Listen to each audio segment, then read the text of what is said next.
আজকের ভিডিওতে দেখাবো আপনি কিভাবে হামস্টার কনভার্টে হচ্ছে এলিজিবল থাকবেন, আর হামস্টার কনভার্টে হচ্ছে কি কি এলিজিবল ক্রাইটেরিয়া থাকবে আর কবে পেমেন্ট দিবে সবকিছু আজকের ভিডিওতে দেখাবো। আমি প্রথমে হচ্ছে ওকে এক্সচেঞ্জারে হচ্ছে ওরা কি বলছে সেটা আমি আপনাদের দেখাচ্ছি। দেখেন, আমি এখানে যদি দেখি ওরা ওরা হচ্ছে একটা আর্টিকেল লিখছে, এখানে অনেক বড় আর্টিকেল। আমি শুধু মেন যে কিছু কথা আছে সেটা হচ্ছে আপনাদের ক্লিয়ার করে দেখাচ্ছি। একটু নিচের দিকে চলে যাবেন, যাওয়ার পরে আমি আর্টিকেল লিঙ্কটা হচ্ছে ভিডিও ডিসক্রিপশন বক্সে দিয়ে দিব। সবকিছুই এখানে হচ্ছে হামস্টার কনভার্ট নিয়ে লেখা আছে, আপনি গেম কিভাবে প্লে করবেন, অনেক মানে এ টু জেড এখানে দেওয়া আছে আর কি। আমি হচ্ছে মেন যে কথাগুলো সেগুলো হচ্ছে আপনাদের দেখাবো। আমি শুধুমাত্র ওদের হচ্ছে আর্টিকেল থেকে এতটুকু আমি কপি করে আপনাদের দেখাচ্ছি। এটা কপি করে হচ্ছে আপনার বাংলা বাংলাতে হচ্ছে আমি দেখাচ্ছি এটা। এখানে যদি আমি এটা ইংলিশটা হচ্ছে বাংলাতে সার্চ দিই তাহলে হচ্ছে এখানে দেখতে পাচ্ছেন লেখা আসবে। আগে উল্লেখ করা হয়েছে একজন খেলোয়াড়ের মোট HMSTR, এটা হচ্ছে ওদের হামস্টারের নেটিভ টোকেনের নাম। HMSTR বরাদ্দে অবদান রাখে এমন কারণগুলির একটি সম্পূর্ণ তালিকা থাকবে। মানে হচ্ছে আপনার হচ্ছে যে অ্যাড্রপগুলো দিবে তার হচ্ছে কিছু কারণ থাকবে, কারণের তালিকা থাকবে, কারণ হচ্ছে আপনার কয়েকটা ক্রাইটেরিয়া থাকবে, এটা বুঝিয়েছে তারা। তারপরে এখানে যদি আপনি দেখেন, যার প্রধান হবে হামস্টার কনভার্ট জুড়ে প্রতি ঘন্টায় খেলোয়াড়ের মোট লাভ। মানে এখানে যদি আপনি দেখেন, আমি মার্ক করি, এখানে যদি দেখেন এটার মানে হচ্ছে আপনার যে পার হাওয়ার মাইনিং স্পিডটা, ওইটাই হচ্ছে মেইন টাস্ক অথবা প্রধান কারণ যার জন্য হচ্ছে আপনি ইলিজিবল থাকবেন বা হামস্টারের হচ্ছে আপনি পেমেন্টটা পাবেন। তারপরে এখানে লেখেন HMSTR অ্যাড্রপ ঠিক কখন করবে সে সম্পর্কে কিছু বিবরণ জানা যায়। মানে হচ্ছে আপনার অ্যাড্রপটা কবে দিবে তারা, সে সম্পর্কে হচ্ছে এখানে কিছু ডেট বা সময় বলা আছে।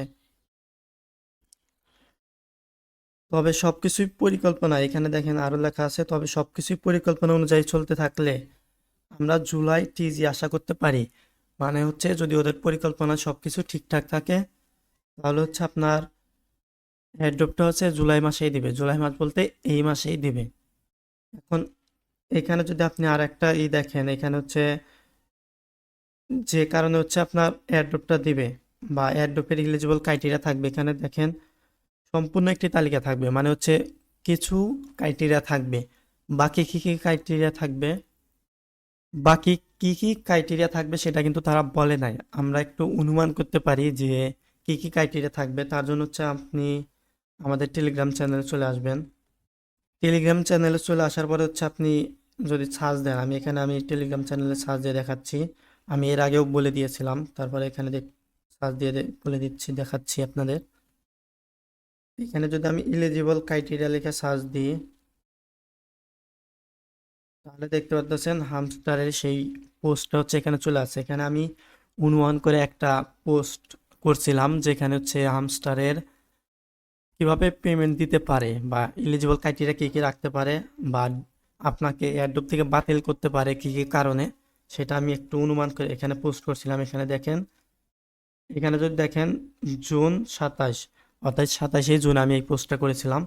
এখানে দেখেন প্রথমে আমি লিখছিলাম পার হাওয়ার মাইনিং স্পিড, এলিজিবল হওয়ার ক্রাইটেরিয়া হচ্ছে এমন হতে পারে। প্রথম নাম্বার হচ্ছে পার হাওয়ার মাইনিং স্পিড, আমি শুধু এখানে লেখা রাখছি, এখন হচ্ছে আপনি ভিডিওতে হচ্ছে পুরা বিবরণটা আমি দিচ্ছি। পার হাওয়ার মাইনিং স্পিড যেটা আপনি এখানেও কিন্তু দেখছেন মেইন টাস্ক, মানে এয়ারড্রপ যে দিবে প্রধান টাস্কই হচ্ছে পার হাওয়ার মাইনিং স্পিডটা। এখন আপনি হচ্ছে এই পার হাওয়ার মাইনিং স্পিড কত রাখবেন। আমি যদি আমারটা দেখাই যে আমার হচ্ছে পার হাওয়ার মাইনিং স্পিড হচ্ছে 3 মিলিয়ন প্লাস, আর মেন ব্যালেন্স দেখেন মাত্র 16 মিলিয়ন। যদি কিছুদিন সময় পাই তাহলে হচ্ছে এখন শুধু আমি মেন ব্যালেন্সটা হচ্ছে বাড়াবো। আপনার হচ্ছে 3 মিলিয়ন প্লাস, আপনি কত করবেন, আপনি ধরেন হচ্ছে আপনার মিনিমাম হচ্ছে যে এলিজিবল ক্রাইটেরিয়া সেটা 2 মিলিয়ন দিতে পারে, 1 মিলিয়ন দিতে পারে বা 3 মিলিয়ন, 4 মিলিয়ন এরকম দিতে পারে। আপনার যতটুকু সম্ভব আপনি বাড়াবেন। বাড়ানোর জন্য কিন্তু আপনি শুধু এগুলা হচ্ছে লেভেল আপ করলেই বেশি হয়ে যাবে আর কি। তারপরে হচ্ছে বাকি টাস্কগুলো নিয়ে একটু কথা বলা যাক। বাকি টাস্কে আমি যখন বলেছি, আপনার এখানে দেখেন 2 নম্বর টাস্কে বলছি আপনার হচ্ছে নট এলিজিবল হবেন কিভাবে বা অ্যাডোব পাবেন না যে কারণে, সেটা একটু পরে বলে দিব। ব্যালেন্স, আপনার যেই ব্যালেন্স সেটাও থাকতে হবে, বা সেটার উপরে হচ্ছে অ্যাডোব দিতে পারে, যেহেতু আদার টাস্ক বা আরও কিছু কারণ থাকবে, সেক্ষেত্রে হচ্ছে আপনার সেইগুলাও দেখবে তারা অবশ্যই।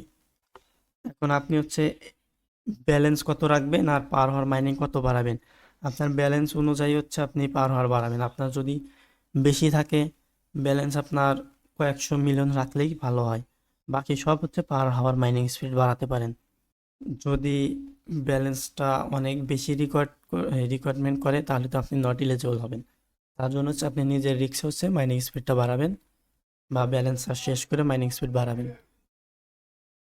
তারপর এখানে দেখেন আমি বলছিলাম যে ট্যাপ টু আর্ন, মানে আপনার যে এখানে দেখেন যে আপনি এখানে যদি আপনি দেখেন আপনি ট্যাপ ট্যাপ করে হচ্ছে আপনি কত স্পিড মানে কত আর্ন করছেন সেটাও চাইতে পারে, তবে এটা চাইবে বলে মনে হয় না, আমি শুধু অনুমান করে আছে বলে দিছি আর কি। তারপর হচ্ছে task level up. Task level up বলতে এগুলো আপনি কত লেভেল করছেন, এরকম কোনো কিছু ক্রাইটেরিয়া থাকতে পারে এগুলোর মধ্যে, যে এইটা আপনি কয় লেভেল করছেন এমন কিছু, স্পেশালি বা অল এরকম কিছু চাইতে পারে। আমার এখানে মোটামুটি 10 লেভেলের নিচে কোনোটায় বা 12 লেভেলের নিচে কোনোটাই নাই, এরকমই দুই একটা থাকতে পারে।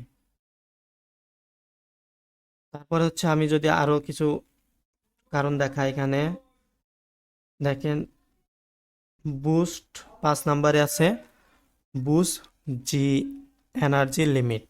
এটা হচ্ছে আপনার এখানে দেখেন এই যে ট্যাপ ট্যাপের যে বুস্টটা, এখানে যদি আমি যাই এখানে দেখেন আমার হচ্ছে একটা 13 লেভেল আর একটা হচ্ছে 14 লেভেল। এই লেভেলটা হচ্ছে আপনার একটা কারণ হতে পারে, যে এটার জন্য ডিসকোয়ালিফাই না করলেও হচ্ছে আপনার একটা কারণ থাকতে পারে যে এটা যার যত লেভেল এই লেভেল অনুযায়ী পাবে, বা এই লেভেল অনুযায়ী একটা আলাদা রিওয়ার্ড থাকবে, এরকম কোনো কিছু রিকোয়ারমেন্ট করতে পারে। তারপর এখানে দেখেন যে আপনি নট এলিজিবল হবেন কেন, বা নট এলিজিবল হতে পারেন কি জন্য সেটা আমি বলে দিচ্ছি। প্রথমে দেখেন এখানে আমি 2টা কারণ দেখিয়েছি। প্রথমে হচ্ছে আপনার মিনিমাম হোল্ড ব্যালেন্স, যদি আমার দেখেন এখানে যদি 16 মিলিয়ন আছে, এখানে যদি তারা বলে 100 বা 200 বা 300 বা 500 মিলিয়ন যদি চায় মিনিমাম ব্যালেন্স, সেটা কিন্তু আমার এখানে এখন নাই, হবে তবে এখন নাই, তাহলে আমিও কিন্তু নট এলিজিবল হতে পারি। তবে অবশ্যই এখানে মনে রাখবেন যে প্রধান টাস্ক যেহেতু বলছে এই পার হওয়ার মাইনিং স্পিডটা, সেক্ষেত্রে হচ্ছে ওইটাই কিন্তু মেন, এটা আপনাকে মাথায় রাখতে হবে। তারপরে হচ্ছে আপনার এখানে দেখেন মিনিমাম মাইনিং স্পিড, অর্থাৎ আপনার এই মাইনিং স্পিড যদি কম থাকে তাহলে আপনি অ্যাডোব পাবেন না। যদি আপনার ওরা বলে যে মাইনিং স্পিডটা 1 মিলিয়নের উপরে যাবে তারা এলিজিবল, তো আপনার যদি 1 মিলিয়ন কম থাকে নট এলিজিবল। আবার ওরা যদি 2, 3, 4, 5 এরকম চায় তাহলে এর কম যারা থাকবে তারা অবশ্যই নট এলিজিবল হবে। তবে অবশ্যই মাইনিং স্পিডটা সবাই যেমন বলতেছিল বা আগে বলেছে যে 1 মিলিয়ন লাগবে তাহলে আপনি এলিজিবল থাকতে পারবেন, এরকম কিছু আসলে কিন্তু 1 মিলিয়নই চাইবে এরকম কোনো কিছু না, অবশ্যই এর বেশি চাওয়ার সম্ভাবনাই বেশি।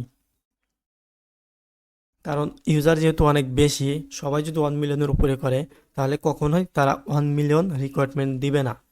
মিনিমাম তারা ম্যাক্সিমাম ইউজার যত মাইনিং স্পিড বাড়াবে তার থেকে মিনিমাম হচ্ছে তারা বেশি রাখবে মাইনিং স্পিডটা, এটা সবসময় মাথায় রাখবেন। আরও কিছু কারণ থাকতে পারে, যেমন হচ্ছে আপনি আনলিমিটেড অ্যাকাউন্ট করছেন কিনা, আইপি, এইগুলা আইপি ধরার কথা না। তারপরে হচ্ছে আপনি যদি মাল্টিপল অ্যাকাউন্ট করে থাকেন তাহলে এখান থেকে ব্যান্ড হওয়ার সম্ভাবনা রয়েছে। তারপরে তারা চাইলেই হচ্ছে কোনো এক্সচেঞ্জারের সাথে পার্টনারশিপ করতে পারে, কোনো এক্সচেঞ্জারের সাথে হচ্ছে পার্টনারশিপ করে হচ্ছে আপনার তাদের এক্সচেঞ্জারে কেআইসি রিকোয়ারমেন্ট করতে পারে, অথবা তারা নিজেরাই অ্যাডপ্টটা ক্লাইম করার জন্য বা আগে হচ্ছে ইলিজিবল ক্রাইটেরিয়া অনেক রকমই দিতে পারে। যদি আপনার বলে যে কেআইসি করতে হবে তো সবাইকেই আগে কেআইসি করে এখান থেকে উইথড্র করতে হবে।